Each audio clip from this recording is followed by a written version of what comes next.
गंगा किनारे रहने वाले माझी समाज की आजीविका पूरी तरीके से मां गंगा पर निर्भर है। माझी समाज ने गंगा में क्रूज संचालन का विरोध किया।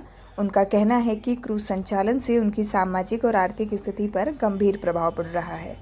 माझी समुदाय के अनुसार यह संकट तब से शुरू हुआ जब बनारस में पहली बार अलकनंदा क्रूज 80 घाट पर संचालित किया गया। इसके खिलाफ निषाद समाज ने बड़ा विरोध प्रदर्शन किया, जिसके परिणाम स्वरूप 10 दिनों तक नाव संचालन ठप रहा। इस आंदोलन के फलस्वरूप क्रूज को 80 से हटाकर सामने घाट ले जाने का आदेश दिया गया और क्रूज संचालकों ने 6 महीने का समय मांगा। हालांकि 6 वर्षों बाद भी अलकनंदा क्रूज को वहां से हटाया नहीं गया, बल्कि और भी कई क्रूज शुरू हो गए। समाज के नेताओं ने यह भी कहा कि 14 अक्टूबर 2024 को आदिकेशव घाट पर एक मिनी क्रूज को चालू करने का प्रयास किया गया, जिसे सामूहिक विरोध के बाद रोका गया। इसके साथ ही एक विशालकाय 70 मीटर लंबा क्रूज नमो घाट पर लाकर खड़ा कर दिया गया है। वहीं एक बार फिर माझी समाज इसका विरोध प्रदर्शन कर रहा है, जिसके चलते बंगाल गंगा क्रूज को अस्थायी रूप से वहां से हटाया गया है। माझी समाज का कहना है कि घाटों पर सदियों से उनका पारंपरिक अधिकार रहा है और इस पर किसी बाहरी व्यक्ति को संचालन की अनुमति देना उनके अधिकारों का उल्लंघन है।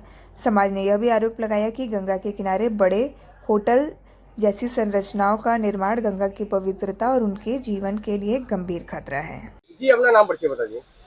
मैं प्रमोद माझी, अध्यक्ष मां गंगा निषाद राज सेवा न्यास। प्रमोद जी, आज ये किस तरह का बैठक आज यहाँ पे संपन्न हुआ है? आज ये जो बैठक चल रहा है, इस बैठक का मूल कारण है बनारस में चल रहे क्रूज, और क्रूज के साथ साथ ही मां गंगा को कलंकित करने की जो कोशिश की जा रही है। जो क्रूज के नाम पर एक बड़ा होटल गंगा जी के सीने पर चलाने की कोशिश की जा रही है, उस पर हम लोग का मंत्रणा हो रहा है और जगह जगह इसकी बैठक करके हम लोग शासन और प्रशासन के लोगों को बताना चाहते हैं कि एक तरफ मां गंगा को निर्मल और अविरल करने के लिए करोड़ों करोड़ रुपया खर्चा कर दिया जा रहा है कि मां गंगा साफ रहे। दूसरी तरफ मां के सीने पर होटल का निर्माण एक तरह से मां गंगा के छवि को कलंकित करना और मां गंगा के ऊपर एक अत्याचार है, जिसको हम लोग कतई बर्दाश्त करने के मूड में नहीं है। अध्यक्ष जी, देखा जाए तो क्या नाम है, यहाँ पे मोदी जी भी करके एक नारा है, गंगा जी हमेशा साफ सुथरा रहना चाहिए। और ये जो होटल इस पे खुलेगा तो इस पे कितनी प्रभाव पड़ेगी घाटों पर? घाटों पर नहीं, मां गंगा के अस्तित्व पर खतरा है, क्योंकि आप जान सकते हो कि जो आके 35,000 40,000 रुपया होटल का किराया देगा, तो नाव में बैठ के, होटल में बैठ के वो गंगा आरती और पूजैया तो नहीं करेगा, वहां बैठ के भजन तो नहीं करेगा, क्योंकि भजन करने के लिए मां गंगा खुद ही किनारा छोड़ी है।